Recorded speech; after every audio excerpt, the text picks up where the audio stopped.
¿Qué tal a todos? Muy buenas tardes. Bienvenidos a este seminario de economía de la Universidad de Guanajuato, en el cual tenemos el gran placer de tener la presencia del doctor Isaac Leobardo Sánchez Juárez, quien está actualmente trabajando en el Departamento de Ciencias Sociales de la Universidad Autónoma de Ciudad Juárez. Bienvenido, doctor Isaac Leobardo. Él es investigador, particularmente en estudios de desarrollo y crecimiento económico y macroeconomía aplicada, en el cual tiene varios artículos publicados en el tema y además de un par de libros muy recientes. Además, el doctor Sánchez Juárez es investigador nacional nivel 2. Nos da mucho gusto recibirlo, doctor. Pues estamos aquí para escuchar su tema, el cual se llama, denme un segundo, el tema que nos va a presentar el doctor es el tema inflación en ciudades de la frontera norte de México, fluctuaciones y pronóstico. Bienvenido, doctor. Adelante. Muchas gracias, igual, doctor Alejandro, por la presentación y gracias a ustedes por conectarse en este viernes. Espero que pueda entregarles información que les sirva para tomar decisiones de investigación, nuevos derroteros, para enterarse también de lo que estamos haciendo aquí en la frontera norte y para establecer una relación a largo plazo entre nuestras instituciones en todos los sentidos y que nos podamos fortalecer mutuamente. Como bien decía el doctor Alejandro, el día de hoy les voy a hablar de inflación. Y bueno, antes de compartir la presentación en la que me voy a apoyar, quiero mencionarles que estamos trabajando de manera continua. Aquí he puesto en mi imagen algo que dice Lab Economía. Tenemos un laboratorio que se llama de problemas estructurales de la economía mexicana. Y entonces, esta es una modalidad reciente impulsada por la Secretaría de Ciencia, Humanidades, Tecnología e Innovación de México. Y la intención es estar haciendo investigación que apunte hacia los grandes problemas nacionales y que particularmente esta investigación esté apoyada por estudiantes para que de esa manera se formen nuevos cuadros de investigadores en el país. Entonces, lo que les presento tiene que ver con eso porque estamos haciendo el estudio para todas las ciudades de la frontera, pero hoy en particular, hasta donde hemos alcanzado a terminar, les presentaré el caso particular de Ciudad Juárez. Ciudad Juárez es el espacio en el cual me encuentro trabajando y es la ciudad más importante del estado de Chihuahua. No es la ciudad donde políticamente se tiene el control, pero sí económicamente es la ciudad más relevante y que tiene este contacto permanente con los Estados Unidos de América. Así que tomen esto en cuenta para lo que voy a presentarles. También señalar que nuestro interés como laboratorio es práctico. Nuestro interés no es eminentemente teórico. La teoría solo es un soporte para hacer estudios de carácter aplicado. Nuestro interés es generar elementos para quien toma decisiones en el estado de Chihuahua y por eso nosotros estamos abordando temáticas muy locales con el ánimo de suministrar a las autoridades elementos técnicos para la toma de decisiones. Y eso es algo que también estamos tratando de que se expanda a nivel nacional, que ese sea el modelo de toma de decisiones. Y bueno, acá en Chihuahua tenemos esa ventaja de que se nos han dado las facilidades para trabajar de esa forma. Y bueno, miren, ahora sí voy a proceder a compartir. Aquí ustedes van a ver la presentación de la cual les hablaba y voy a ampliarla para que la tengamos completa. Y es inflación en ciudades de la frontera norte de México. Miren, el tema también se va a publicar y quiero advertirlo, claro, tras una revisión por pares, va para la Universidad de Colima, porque ahí se va a compilar un texto sobre inflación en México, con casos sobre todo locales. Y surge esta invitación porque el creador de la idea encontró que la inflación más reciente que estamos viviendo, sobre todo a partir de la pandemia, estaba motivada por ciertos elementos que venían desde fuera. Y entonces la intención de él con el libro es que recoger las versiones locales para ver cómo se comportaba a nivel local la inflación y si esto se correspondía con lo que él había descubierto a partir de un par de artículos que localizó en los Estados Unidos de América, uno en particular de Ben Bernanke, que hacía una referencia a las causas estructurales de la inflación en el mundo. Entonces, a partir de esa reacción que tuvo este colega de la Universidad de Colima, fue que nos hace la invitación y nosotros inmediatamente creamos un proyecto para atender el tema a nivel local, pero luego nos dimos cuenta que se podía expandir a otras ciudades de la frontera norte. Y el trabajo, como pueden ver, bueno, lo encabeza un servidor, pero en realidad la doctora Rosa María García Almada también contribuye. Y en particular quiero reconocer, y hoy aquí en la sesión se encuentra a el estudiante Alejandro Contreras Cortés, quien se encuentra precisamente en capacitación para obtener el grado de economía y en su momento queremos lanzarlo para que continúe estudiando su maestría y su doctorado en economía y se convierta en un referente en el área en estos temas. Entonces, vamos a hablar de este asunto y para la gente, sobre todo, los colegas, pues ya saben que la estructura de elaboración de una investigación es un modelo estándar en la cual primero se plantean algunas preguntas de investigación y a partir de esto se establecen objetivos y posteriormente alguna hipótesis relacionada y esto marca el tipo de herramientas o de métodos que se van a aplicar para alcanzar lo que se ha señalado como objetivo general y específicos que atienden a las preguntas. Entonces, a ustedes, los que están en proceso formativo, solo aclarar, la pregunta es, ¿cómo evoluciona la inflación en Ciudad Juárez, Chihuahua, México? ¿Cómo se comporta a lo largo del tiempo? Para un periodo muy largo, que afortunadamente tenemos información histórica, que es de 1970 al año 2026. Se incluye el año en el que estamos, 2025 y lo que resta, y 2026 porque nuestra intención también, objetivo específico, es pronosticar la inflación para el año 2025 y para el año 2026. Y miren, todo el documento y toda la presentación de hoy es simplemente para generar números, números que permitan tomar decisión. Entonces, nuestro interés es generar números mensuales de inflación para el 2025 y para el 2026, de tal forma que quienes tienen una necesidad, por ejemplo, un empresario, un funcionario público, otro académico, pues pueda tomar esta información como una referencia y a partir de ahí llevar a cabo la toma de alguna decisión. El otro objetivo específico, como el título de la presentación de hoy lo tiene, son las fluctuaciones. Se le puede llamar también el ciclo.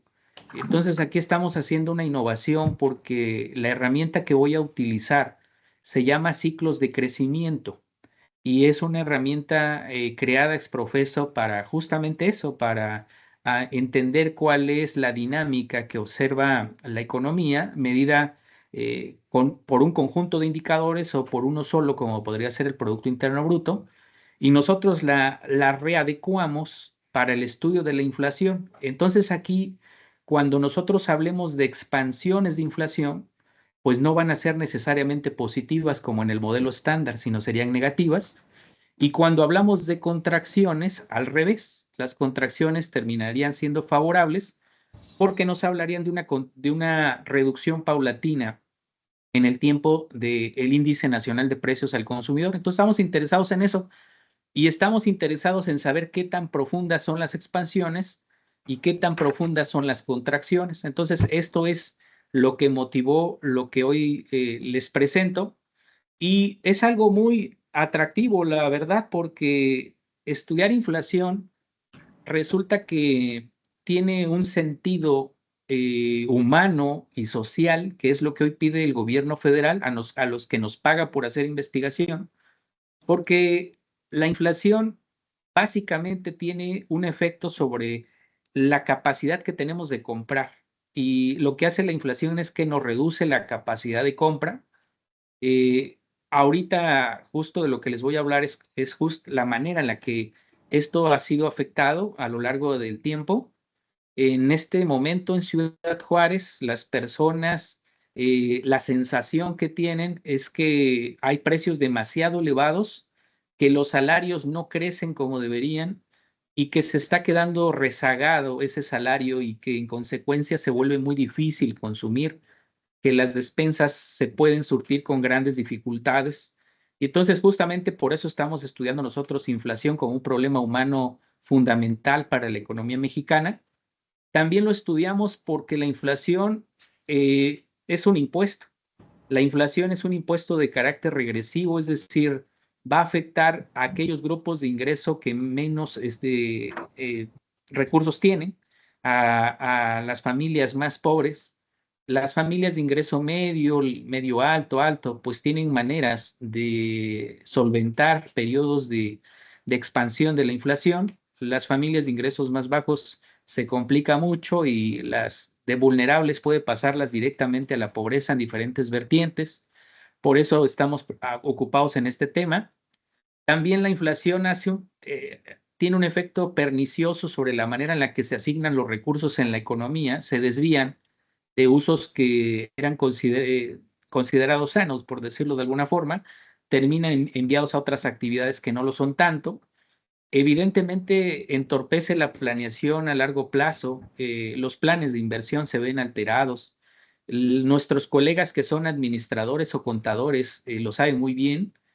Una inflación elevada, estos momentos de expansión van a perjudicar la actividad que llevan a cabo de forma continua por la incertidumbre que genera estos momentos de expansión inflacionaria. También tiene un efecto sobre el ahorro, genera desintermediación, tiene un costo ahí. Los costos de los créditos también se nos disparan, sobre todo porque las autoridades cuando hay periodos inflacionarios atienden con subidas a la tasa de interés de referencia, a la tasa de interés interbancaria de un día. De hecho, apenas el día de ayer ocurrió lo contrario. El día de ayer el Banco de México redujo la tasa de interés de 9.5% a 9% en virtud de que como ustedes saben, el dato de la primera quincena de marzo de la inflación fue de 3.67 la general, pero la inflación de carácter subyacente, la inflación básica, tuvo un valor de 3.58. Eso quiere decir que al ser menor que la general, que hay una tendencia a la baja de la inflación y en ese momento conviene reducir la tasa de interés de referencia, pero este escenario no se va a mantener por mucho tiempo, como ahorita veremos.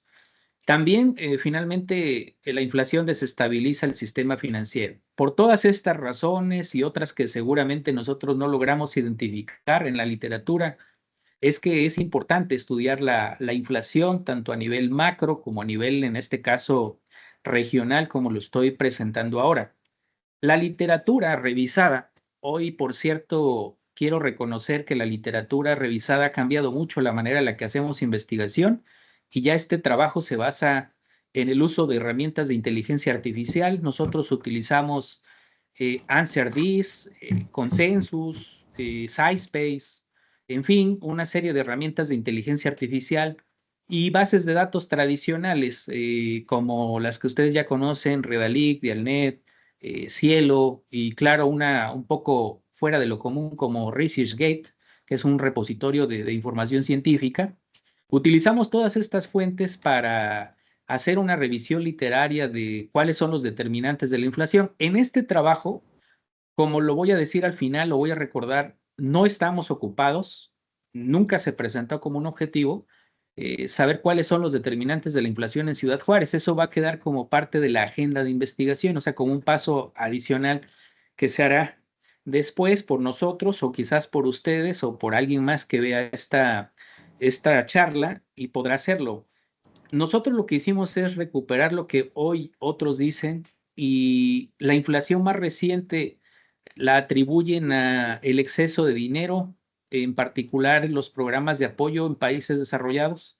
En nuestro caso no hubo una expansión importante de apoyo a los agentes económicos, pero en el caso de los desarrollados como Canadá, en la región de Norteamérica o los Estados Unidos de América sí lo hubo. Esto evidentemente expandió la demanda agregada, nos dicen los que revisamos en literatura, los colegas, y genera inflación. Y también el rompimiento de cadenas de producción. la pandemia generó esta parálisis de la actividad económica, y esto, ante una demanda constante, pues genera un incremento en los precios. Estos choques de oferta entonces fueron adversos, se tradujeron en más inflación. También hay dos hipótesis en la literatura muy interesantes sobre las causas de la inflación. Una se llama la manflation, por su expresión en inglés, o sea, la inflación que proviene de un abuso por parte de los productores que trataron de incrementar los márgenes de ganancia de productos manufacturados, dada la contingencia, y entonces esto generó inflación, o sea, esos sobreprecios. Esto es muy interesante ahora si lo conectan con lo que va a pasar a raíz de los aranceles que se nos vienen a partir de abril. Pues vamos a ver una presión importante sobre productos manufacturados clave que se va a traducir en una presión en el índice general de México y del mundo. También tenemos la parte del cambio climático. Ya no es algo ya que no forme parte de la economía. Yo recuerdo cuando mis profesores me decían que eso no era un asunto nuestro. Poco a poco hubo un cambio con la economía ambiental, pero muy lento. No era un asunto muy trabajado en el área, pero hoy ya lo es. La sequía, la desertificación, la calidad de la tierra, la acidez de los mares. Este cambio climático evidentemente está teniendo un impacto sobre lo que se ofrece, los productos que vienen desde la tierra, y claro que eso se tiene que trasladar en mayores precios, así nos dice la literatura más reciente. Los conflictos bélicos, la parte de Rusia y Ucrania, el gas, los granos, materias primas básicas presionan también el índice nacional de precios al consumidor. Mucho más reciente, y ya hay alguna literatura que se está publicando, la política comercial. En este caso, el nuevo modelo hacia el cual estamos transitando en el mundo. Recuerden que estamos transitando de un modelo de libre comercio a un modelo de nacionalismo económico exacerbado, marcado por los Estados Unidos de América, es decir, la nación hegemónica hasta la fecha. Así que ese nuevo modelo de política comercial, donde quizás haya acuerdos bilaterales, donde haya esta negociación entre grupos muy pequeños de países o entre pares, pues es lo que va a marcar también el destino de la inflación. Y claro, la política monetaria, es decir, el tipo de política monetaria que se sigue, que en el caso mexicano hubo una transición en los años 90 y que se consolida en los 2000 hacia un modelo de objetivos de inflación, donde se trata de anclar las expectativas inflacionarias. Bueno, pues eso también es finalmente un determinante fundamental del comportamiento de la inflación, al menos como un instrumento que tienen los bancos centrales por el lado de la demanda. Entonces ahí está. La primera parte que les he hablado es justificar un poco por qué estudiamos esto, y la segunda parte decir, bueno, lo que la literatura ha encontrado como determinantes de lo que vamos a presentar es esto. Pero les insisto que para el caso de Juárez se tiene que indagar sobre cuáles de estos determinantes tienen mayor peso o cuáles están teniendo un efecto sobre la inflación. Nuestro ejercicio es replicable, que es un principio científico básico. Esto no es una actividad oscurantista donde hay que ocultarlo todo para que nadie pueda hacerlo. La lógica de la ciencia es que todos puedan hacer lo que tú has hecho. Entonces voy a tratar de ser lo más claro posible. Nos metimos a la página del INEGI. La página del INEGI en su parte superior tiene unos enlaces, está muy bien agrupada la información, y uno de esos enlaces se llama programas de información. Te metes a programas de información y enseguida aparece otro que dice índices de precios. Este estudio se hizo con el Índice Nacional de Precios al Consumidor, pero, como me comentó algún estudiante, ¿y por qué no lo hace con el Índice Nacional de Precios al Productor? Bueno, se puede hacer, pero la razón de hacerlo con el Índice Nacional de Precios al Consumidor es que todos somos consumidores al final del día, incluyendo los productores, y no necesariamente todos somos productores. Así que finalmente el Índice Nacional de Precios al Consumidor es una de las mejores medidas para abordar el asunto de la inflación, tanto así que el Banco de México, los reportes que hace trimestrales, pues se centra todo el reporte, tanto el resumen ejecutivo como el documento completo, en el Índice Nacional de Precios al Consumidor, y se aborda solo marginalmente el comportamiento del índice nacional de precios al productor. Ahora, los datos los tomamos del año de 1970 al año 2024. Todos estos datos son mensuales y son datos que corresponden a Juárez, Chihuahua, México. Entonces, estos datos, por cierto, pues son datos que tienen una base de julio del año 2018. Entonces ya tienes los datos, ya están presentes. Entonces tienes dos objetivos. Un objetivo es analizar las fluctuaciones y el otro objetivo es pronosticar. Bueno, para las fluctuaciones tuvimos la fortuna de que justo en la pandemia, Phillips y Shay son dos colegas que elaboraron algo que se llama The Boosting Hodgkin-Prescott, que es una mejora del ya conocido método para descomponer una serie de tiempo en sus componentes tendencial y cíclico, muy viejo ya este método de Hodgkin-Prescott, de los 90, del 97 para ser exactos. Entonces, Phillips y Shay en 2020 introducen una mejora que es un proceso iterativo, y este proceso iterativo te permite tener una mejor formulación de la serie tendencial y cíclica. Con la serie cíclica, lo que hacemos es comenzar a identificar expansiones y contracciones de la inflación. ¿Cómo lo hacemos? Consideramos que un periodo expansivo es cuando durante 6 meses o más el índice nacional de precios al consumidor observado está por encima de su tendencia. Y lo contrario para el caso de las contracciones. Y dentro de la expansión, dentro de esos 6 meses o más, identificamos el dato de mayor valor del índice nacional de precios al consumidor y a eso le llamamos el pico. Y en el caso de la contracción, identificamos el dato de menor valor y a eso le llamamos el fondo. Luego tomamos, los ciclos son simétricos, entonces se pueden medir de pico a pico o de fondo a fondo. Nosotros los medimos de fondo a fondo y eso es un ciclo completo o una fluctuación completa. Y comenzamos a numerar cuántas fluctuaciones de la inflación se presentan. Aquí el criterio es empírico, el criterio de decisión qué es una expansión y qué es una contracción. Entonces, para que tomen nota sobre ello. Es decir, se puede definir de acuerdo a las circunstancias de los datos. Es decir, no hay un respaldo teórico sobre por qué 6 o por qué no 8 o por qué no 12. Entonces tiene que ver más bien con el comportamiento que estamos observando los datos y el mensaje que queremos mandarle a quien use esta información. La otra parte metodológica es el pronóstico y utilizamos lo que ya se conoce en la literatura, que son los modelos ARIMA. Pero la modalidad innovadora que utilizamos es que tenemos a disposición en el laboratorio, y por eso les decía la importancia de un laboratorio de la Secretaría de Ciencia en el área de economía, pues tenemos acceso a recursos y gracias a la Secretaría de Ciencia pudimos comprar la última versión del programa IBIUS. Y entonces hoy en día ya no es como antes, que tenía uno muchas dificultades para hacer estimaciones de carácter estadístico. Y la última versión, la de este año del programa IBIUS, en tan solo unos segundos, nos permite introducir los datos y generar de manera automática todo el proceso iterativo de Box y Jenkins.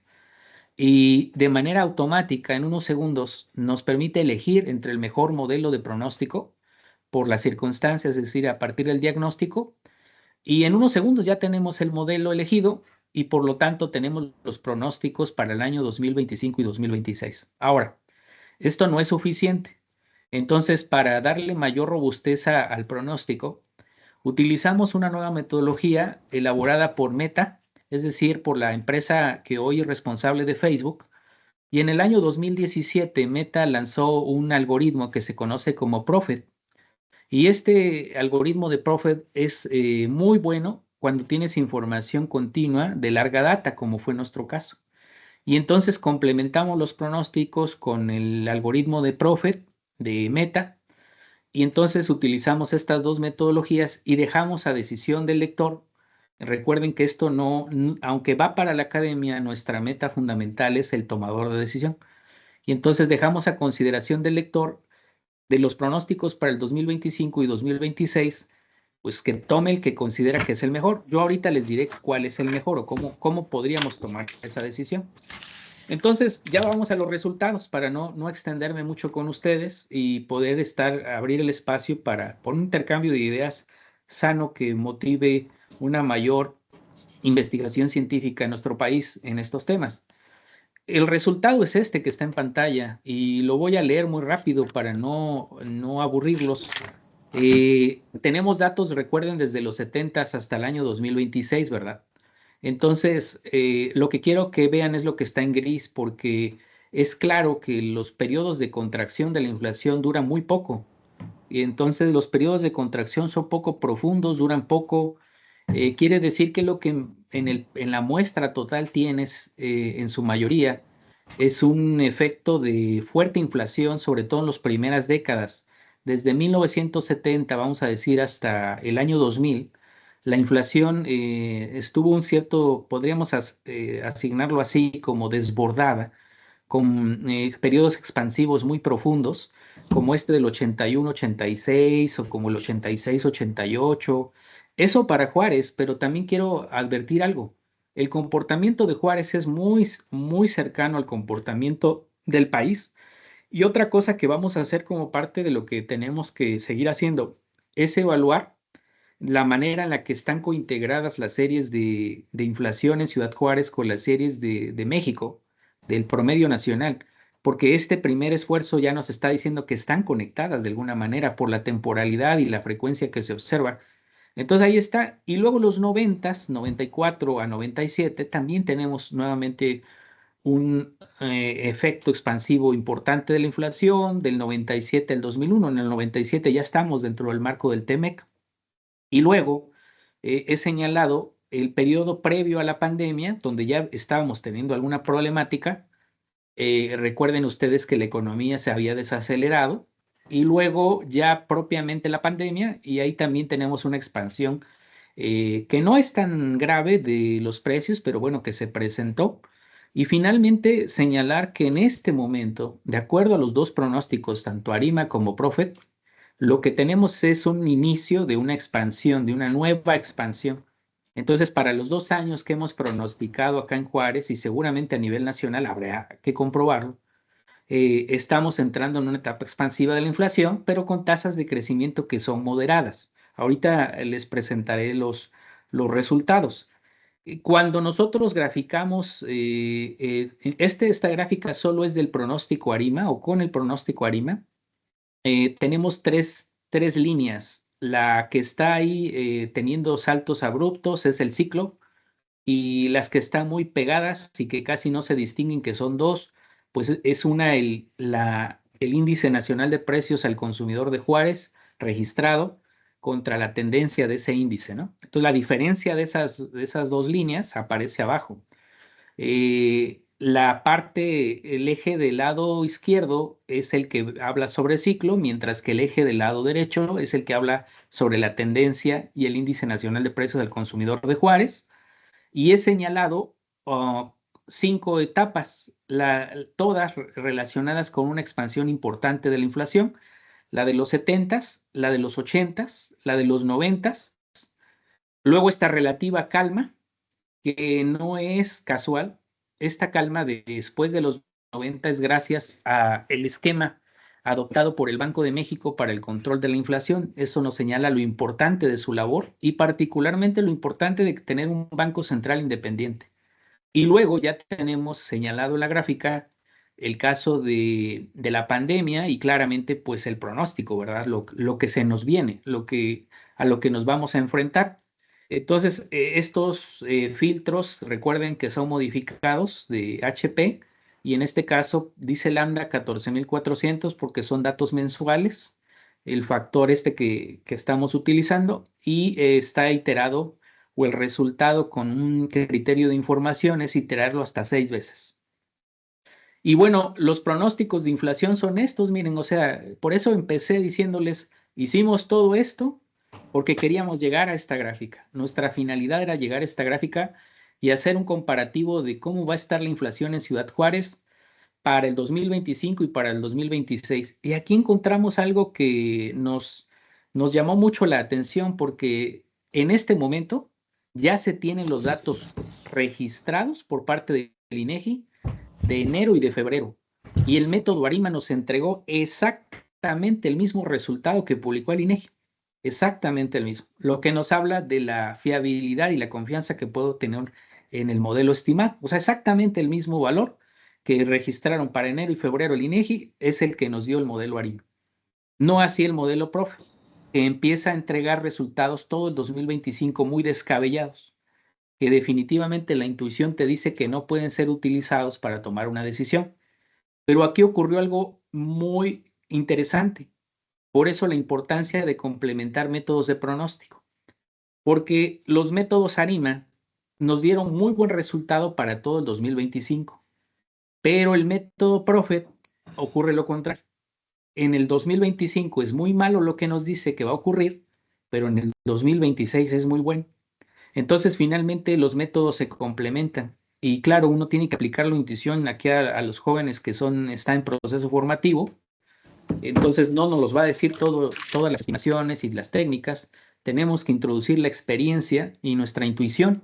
Entonces, la intuición es que hay que complementarlos y que ARIMA habría que utilizarlos para el 2025 y PROFE para el año 2026 y tomar sobre lo que estamos viendo con los dos una decisión sobre lo que esperamos se observe.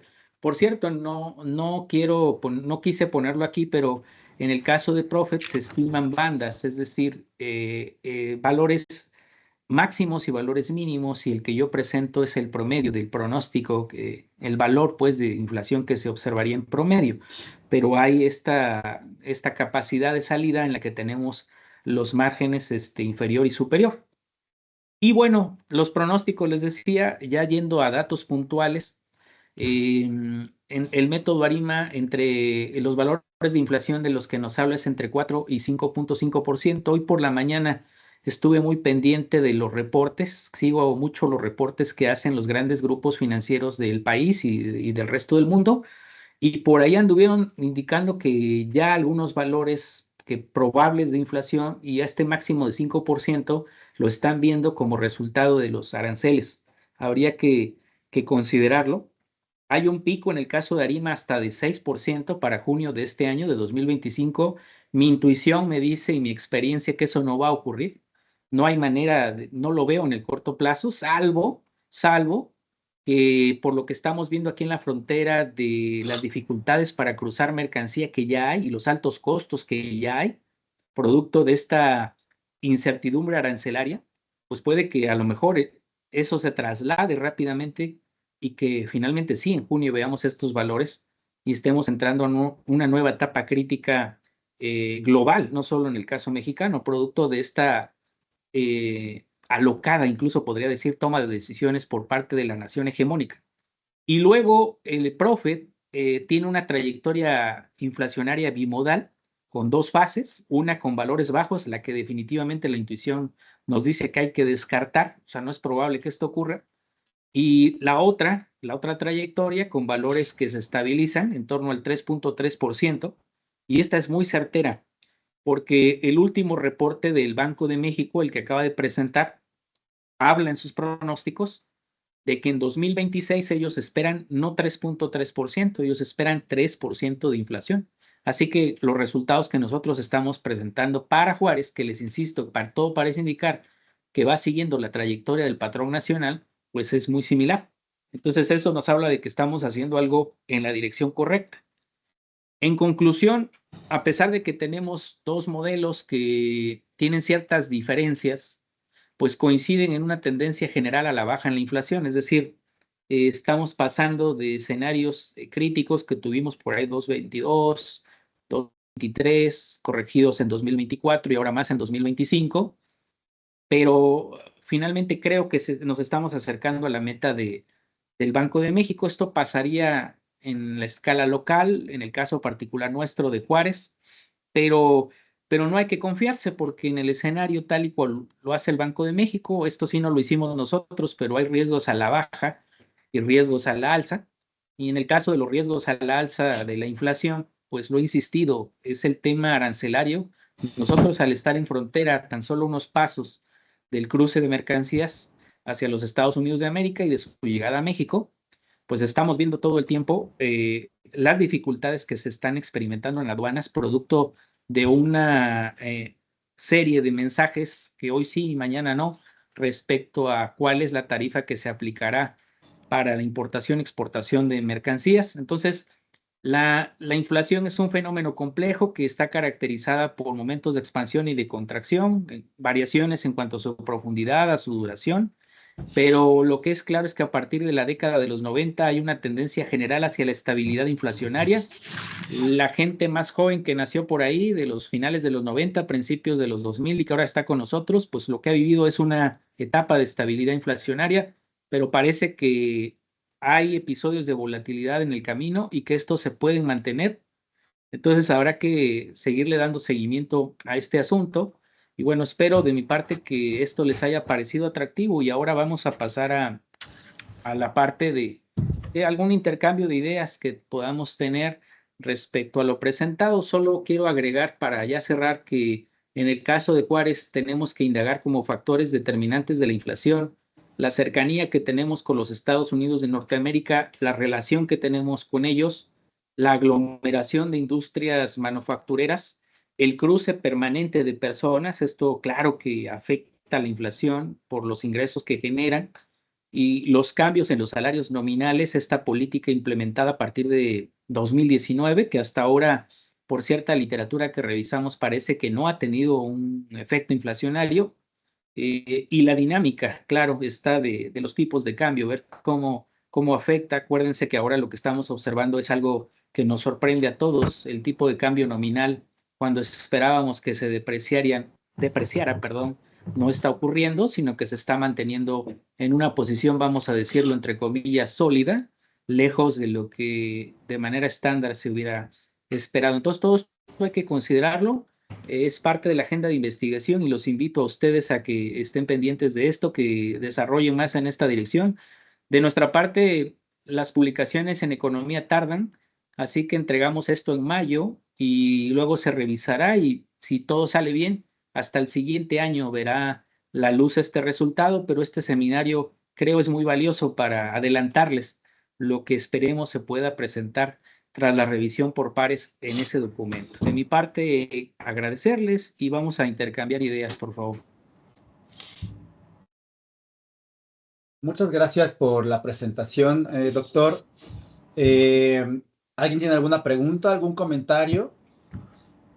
Sí, si quieren yo empiezo. Adelante, Manuel. Isaac, de tu plática me surgieron, bueno, inicialmente 3 preguntas. La primera es, para los datos para este estudio, ¿de dónde sale el índice de precio al consumidor de Ciudad Juárez?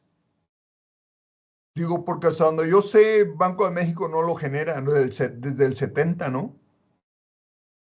Así te respondo rápidamente. Del INEGI, Manuel, en sistemas de precios, el INEGI tiene un seguimiento de precios desde 1970 para ciertas ciudades. Nosotros aquí a nivel periodístico lo hemos estado reportando todo el tiempo, desde hace aproximadamente 8 años. Entonces es un valor muy conocido de inflación. Juárez es una de las ciudades que toma como muestra. Tú recuerda que hubo una transición. Inicialmente la inflación la medía y la reportaba el Banco de México y después fue absorbida esa función por el INEGI y entonces ellos tienen a disposición pública la información, así que ahí está. O sea, digo, sí entiendo que hay información de todas las ciudades donde se toma la información de los precios, ¿no? Que son como 46 ciudades en el país, pero, híjole, casi estoy seguro que, bueno, pues obviamente existe, ¿no? Pero desde los 70 yo pensaba que no existía, ¿no? Pensaba que era como más reciente. Sí. La segunda pregunta es, este ejercicio que hicieron, lo realizan con la serie del índice de precio al consumidor, o sea, el análisis con Arima y con Profit, ¿es con el índice o es con las series de inflación? Qué muy buena pregunta, Manuel. Sí, lo hacemos con el índice. Con el índice hacemos esto desestacionalizado y a partir de esto se introduce primero para filtrarlo con el STHP y luego ya obtener la serie de tendencia y la serie de ciclo. Y esta ya nos va hablando ahí, vamos haciendo esta interpretación de qué es una expansión y qué es una contracción. Por eso, pero el análisis se hace con el ciclo o con la tendencia. Con el ciclo.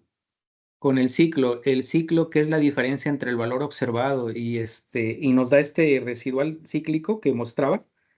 Entonces el ciclo de repente tiene valores que son positivos o de repente valores que son negativos y en función de eso se van determinando las etapas. Sí, pues bueno, mi pregunta era porque es importante eso. Digo, si lo hacen con el ciclo, pues tendrá algún sentido porque pues los ciclos pues tienden a ser estacionarios, ¿no?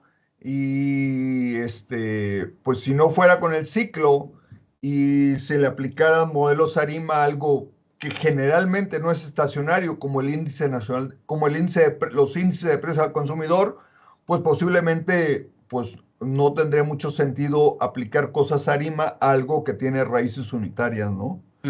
Pero bueno, si se le aplica a la serie del ciclo, pues los ciclos pues, son estacionarios, ¿no? Al menos en media, ¿no? Quién sabe si en balanza, pero bueno.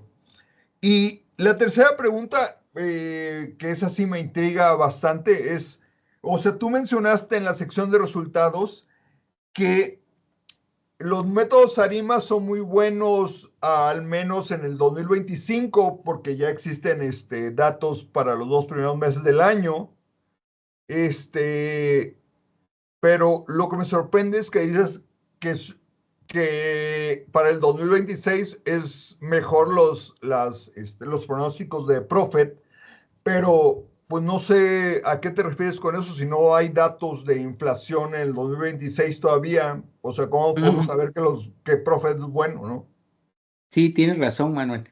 Ahí, como lo mencionaba, es la intuición, mira, porque he estado siguiendo todos los reportes y minutas del Banco de México y ellos insistentemente, acuérdate que en enero el Banco de México tiene como obligación fundacional, o sea, su marco normativo, presentar el programa de política monetaria para este año. Entonces, en el programa de política monetaria se aclara cuál es la política monetaria y cómo se administra, se dan muchos detalles. Y uno de esos detalles es que ellos utilizan modelos de pronóstico y que es obligación del Banco de México adelantar el valor de inflación para el año 2025-2026.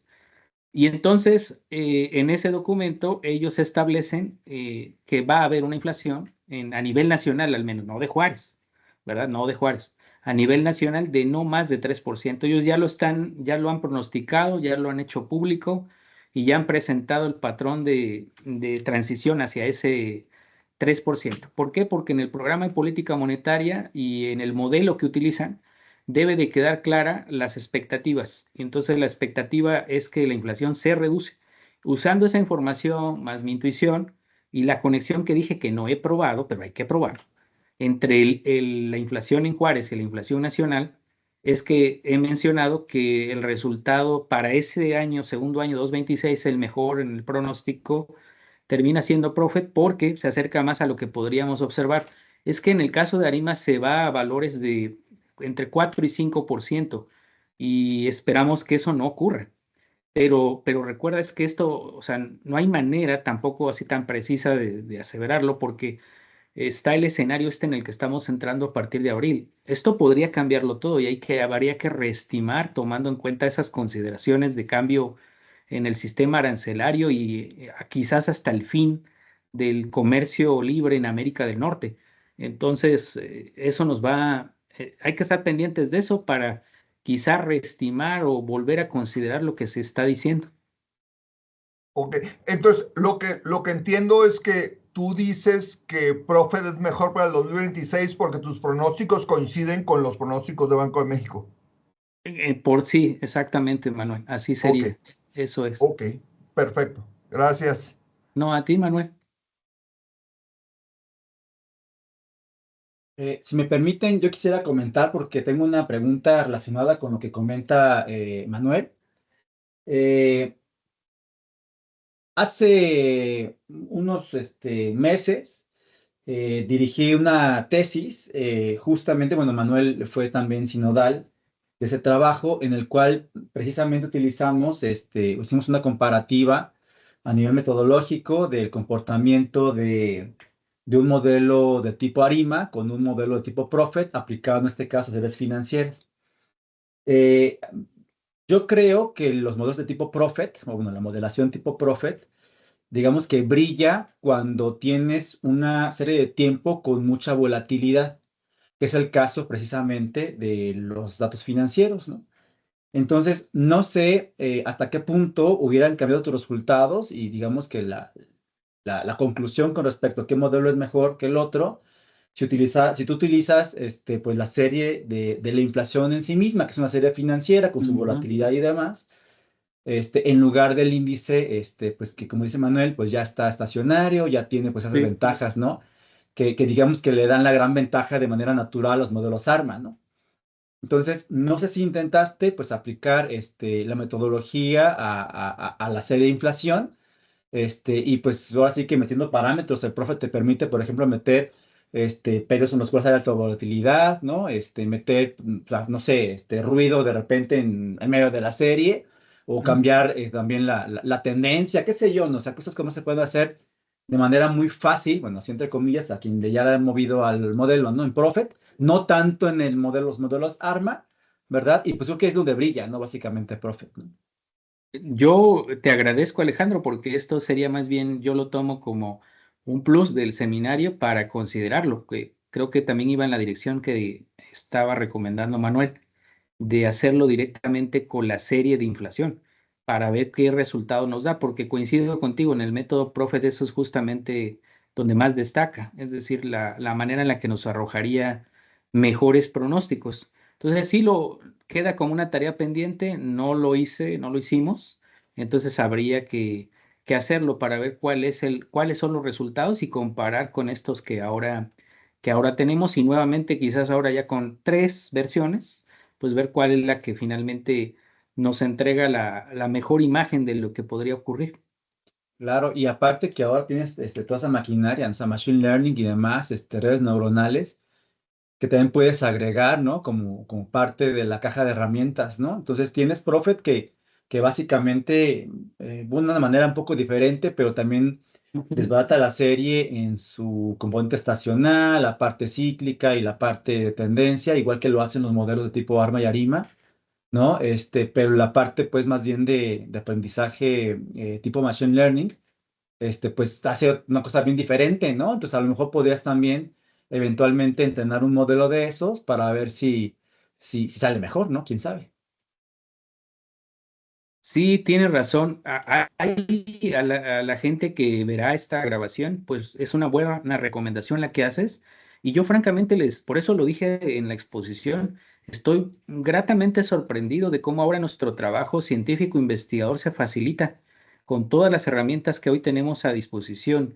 Pero no hay que confiarse del todo. Yo hice algunos ejercicios utilizando inteligencia artificial, en particular Cloud y DeepSeek, para ver cómo salía el pronóstico con esos métodos alternativos que has mencionado. Y luego no se definen del todo, no todas las herramientas me parece que están en un proceso de mejora, pero ya las puede uno utilizar y en cuestión de poco tiempo tener el resultado y tomar una decisión definitiva. Pero me llamó mucho la atención cómo ya se ha facilitado nuestro trabajo, pero con precaución, ¿no? Porque finalmente siguen teniendo algunos errores en salida, que cuando ya lo comparas con, no sé, un Stata o un R o un eViews, pues ya tienes un resultado mucho más fino, ¿no? Pero el grado de la manera en la que estas herramientas se están aproximando a darnos una solución rápida para hacer análisis de datos es realmente increíble, increíble. Sí, nada más, o sea, yo creo que, sí, en efecto, o sea, tú puedes pedirle a unas herramientas tipo DeepSeek, como tú mencionas, o ChatGPT o cualquiera de esas, que nos haga el pronóstico, y en efecto, o sea, sí es sorprendente pues que te salga con una gráfica con algunos datos, ¿no? Y lo único es que no sabemos realmente cómo lo hace, ¿no? O sea, pues hace quién sabe qué en su memoria o lo que sea, ¿no? Y te arroja valores, ¿no? Yo creo que lo más coherente ahí y lo más sensato en todo caso para un investigador, si vas a utilizar esas herramientas, pues yo creo que es más bien, o sea, tú agarrar tu computadora y poner, no sé, unos códigos, y vas a utilizar, por ejemplo, Machine Learning, pues más bien como tener un código, ¿no? De aprendizaje de redes neuronales o otro tipo de elementos, ¿no? Y más bien pedirle que te ayude a corregir los códigos, no tanto a que pronostique por ti, ¿no? O sea, yo creo que esa es parte, pues, de las cosas que uno debe de aprender, ¿no? Que esas herramientas no son para que hagan ellos solos el trabajo, sino que son una herramienta, pues, de apoyo para nuestros propios códigos y trabajos, ¿no? Así es, Alejandro.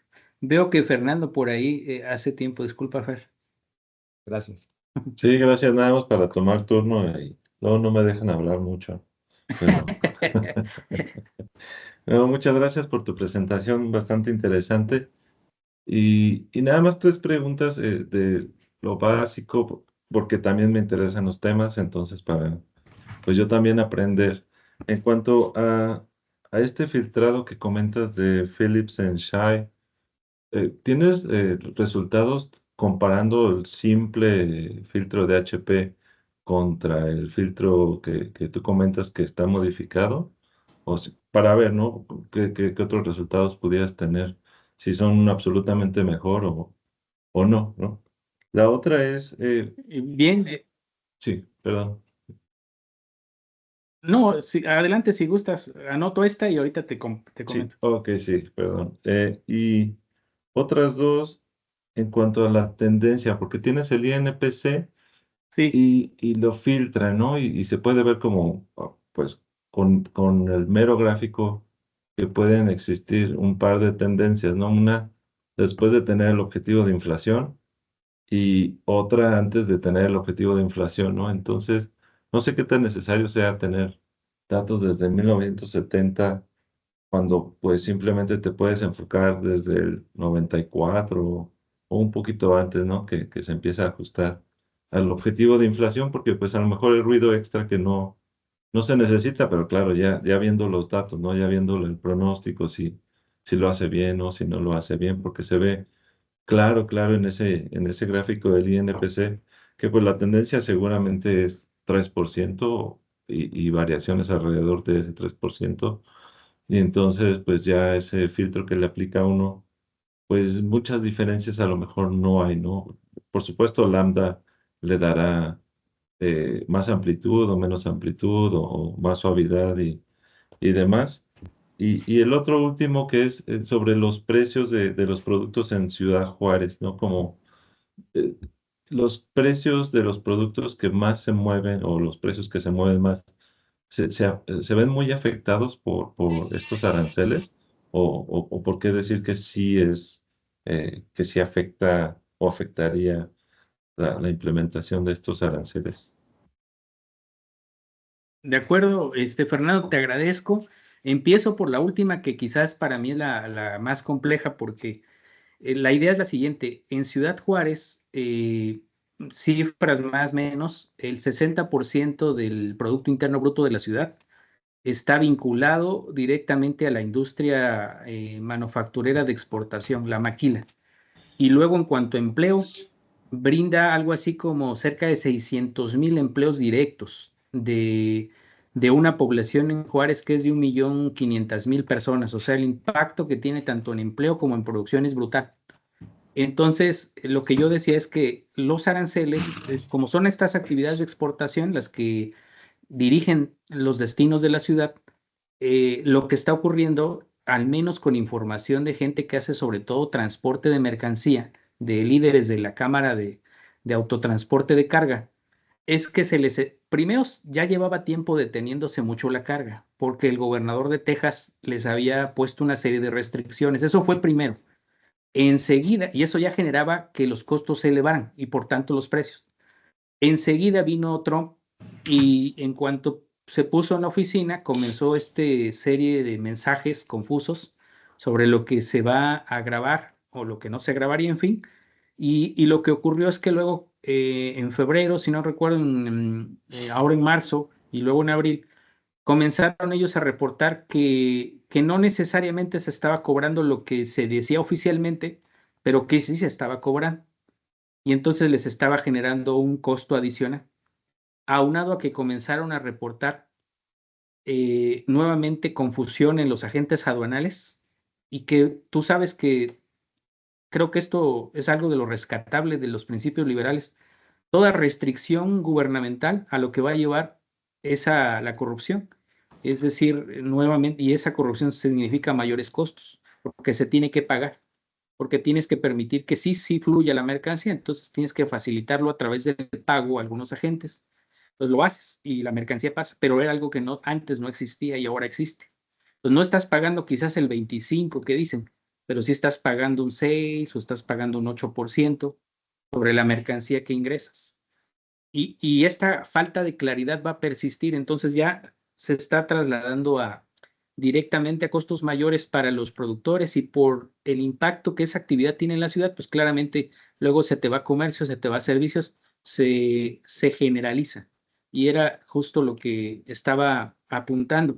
Las otras dos preguntas los veo más como un aporte que me haces, porque no se me había ocurrido. O sea, yo simplemente di por bueno la modificación del 2020 del filtro, y dije, pues si está publicado en esa revista y está bueno, pues ya fue validado y debe de estar mejor que el filtro original, pero no hicimos.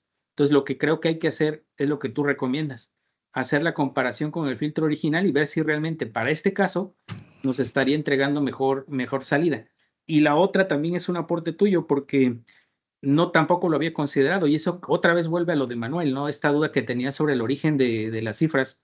Podría ser interesante que, si ya sabemos qué ocurrió antes de los 90, quizás dejar fuera toda esa temporalidad y quedarnos con la información ahora a partir de los 90 y ver cuál es ahora el resultado, o sea, qué tipo de pronóstico obtendríamos solo considerando ese tamaño de serie, teniendo esa muestra. Entonces sí lo vamos a hacer, porque sí me está llamando la atención por lo que tú identificaste muy bien, que ya hay más o menos pues 3%, o sea que se revela fácilmente en la información que graficamos. Entonces te agradecería, Fernando, por tu aporte, y pues lo vamos a hacer. A ver, que al fin, que les digo que todavía se tiene que hacer, queremos hacerlo para Tijuana. Y ahorita recordé otra cosa, Manuel. Aquí Alejandro, que me asiste con los datos, que es el alumno del programa, Ajá. le pedí los datos de Saltillo, por ejemplo, porque queríamos hacerlo para Coahuila en Saltillo. Y nos encontramos con que ahí la serie es súper corta, porque es una ciudad que apenas recientemente se incorporó, no me acuerdo si fue 2018 o algo así. Y así Sí, otras ciudades. ya busqué los datos que te decía. Pues sí, Ciudad Juárez es de las 7 ciudades que donde se empezó a recolectar información para calcular el índice en el 69, ¿no? O sea, 7 ciudades, entre la Ciudad de México, Guadalajara, me imagino que Monterrey, y todas las demás se han ido incorporando, y por lo que veo ahorita ya van 54 ciudades, ¿no? Yo me quedé en 46 hace unos años, pero ya van 54. Sí, ya se han incorporado, hasta está una de mi natal, Oaxaca. Yo soy oaxaqueño, y ahí está Salina Cruz, Oaxaca, y creo que hasta Tehuantepec. Así que ya hay un buen número de ciudades que forman parte de la muestra, pero bueno, tomo Sí. nota también de ese aspecto.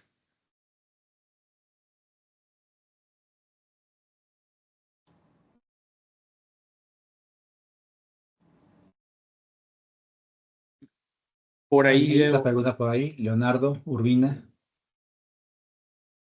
Hola, buenas tardes. Muy amable, doctor, y gracias por compartir su presentación. Mi pregunta va más enfocada a lo que mencionan ahorita en las series de tiempo. ¿Qué tan recomendable es tener una serie de tiempo corta, limitada, digamos, lo que se mencionaba ahorita, a partir de ciertos años, o da más confianza tener una serie de tiempo, pues, muy extendida? ¿Cuál Sí, es su claro. recomendación? Sí, Leonardo. Mira, aquí lo prudente creo esto es por lo que estamos comentando aquí en el seminario, es por razones de tratar de ver cuál es la diferencia con diferentes tamaños de muestra. Yo creo que lo que se tendría que hacer es ambas, es decir, si tienes una muestra tan grande, pues úsala toda, ¿verdad? Y luego la recomendación que decía el doctor Fernando, entonces luego haz otra estimación con esta submuestra o una muestra más pequeña y compara los resultados. Pero al final del día, la norma básica es, entre más información tengas, es mejor para tener más grados de libertad y que sea mucho más confiable el pronóstico, sobre todo en materia de pronóstico, sea mucho más confiable. Esa sería la recomendación, Leonardo. Ok, muy amable, doctor, gracias.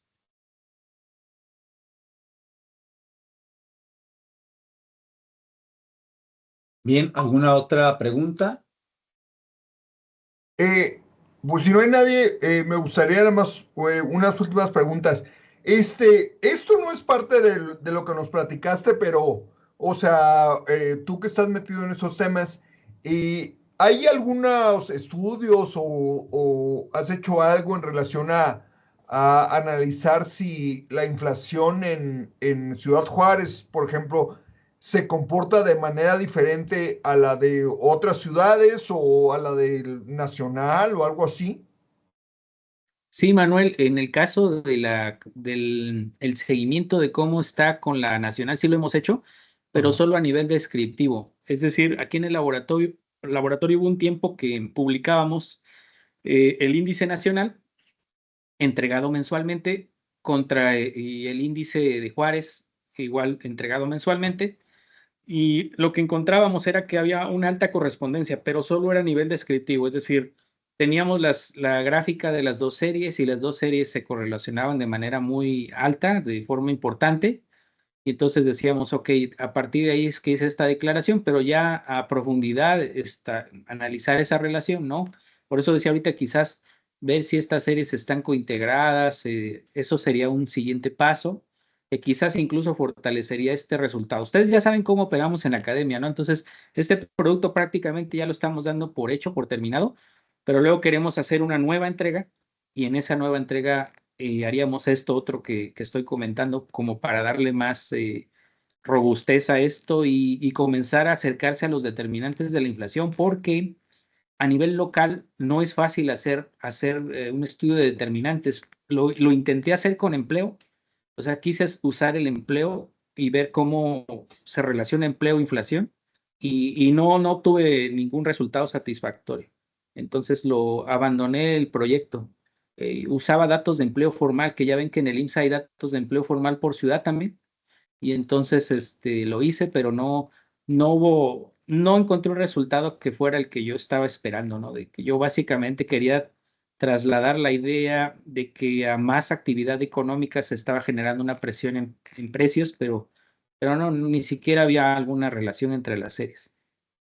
No, porque te comento esto porque ahorita que platicas, recuerdo que hace unos meses yo leí una nota de periódico sobre la inflación en México, y pues sí, pues ya tiene tiempo, ¿no? Era cuando había pues alta inflación, pues en general en todo México, pero me llamaba la atención de que la ciudad con más alta inflación en México era Tapachula, Chiapas, que precisamente de ahí soy yo, y Ujú. y pues yo me imagino, no sé la verdad, yo me imagino que la inflación viene por el lado de que pues desde hace unos años, hace un tiempo, hay un flujo de migrantes mucho más importante de lo que ha habido en épocas pasadas, ¿no? Y los migrantes, que antes pues, pasaban poco tiempo y luego seguían su camino, pues con las políticas de hace unos años de que los empezaron a detener en Chiapas, pues entonces la ciudad creció de manera desordenada, o sea, muy grande, y pues yo imagino que eso fue lo que impulsaba los precios, ¿no? A diferencia de otras ciudades en el país, ¿no? O sea, todos tenemos problemas, todos tenemos el problema de que habían emitido mucho dinero y todos los problemas que tú mencionaste al inicio, pero Chiapas tenía el agravante de la migración, ¿no? Que me imagino que también en las ciudades de la frontera norte, pues han de tener, ¿no? y entonces, pues nada más lo comento porque viene al caso con lo que, con tu tema. Sí, gracias, Manuel. Aquí en las ciudades de la frontera, normalmente hay un costo de vida más alto que en otras ciudades del país, como resultado de que, recuerden que hace rato lo mencioné, los cruces permanentes. Hay muchas personas que pueden trabajar en los Estados Unidos de América y retornar a México, en este caso a Juárez o a Tijuana, a Reynosa, y entonces nos encarecen ahí a los que no tenemos esa posibilidad de cruce, trabajo e ingreso en dólares. Entonces normalmente ese es un factor que hace, eleva el costo de vida y otros más, ¿verdad? Pero sí son varios los determinantes que se tendrían que estudiar. Yo aquí a la gente que nos está viendo, creo que como se podría abordar este asunto es, tal vez ya no tengamos series tan largas y esto, sino quizás a través de estudios de caso, un enfoque nuevo que en economía también ya se está popularizando mucho, que es eso justamente, estudios de caso y hacer análisis de corte cualitativo para analizar estos determinantes, porque aquí también se habla mucho de, por ejemplo, las rentas, el costo de la vivienda, y entonces eso también le mete ruido al índice nacional y habría que verlo de esa otra manera, de esa otra aproximación, dado que no necesariamente vamos a tener series tan largas como de las que aquí hemos estado hablando.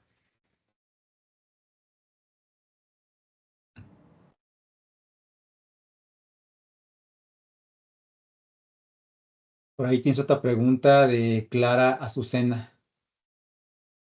Por favor. Hola, buenas tardes. Pues aprovechar este espacio para darle mis saludos, doctor Isaac, y también a la doctora Rosy, y pues agradecerle que siempre nos esté pues compartiendo estos temas tan interesantes, todos los estudios que usted desarrolla, y pues también compartirle que ya estamos trabajando con su estudiante Danita en un proyecto sobre clústeres de la manufactura en Guanajuato y los objetivos de desarrollo sostenible.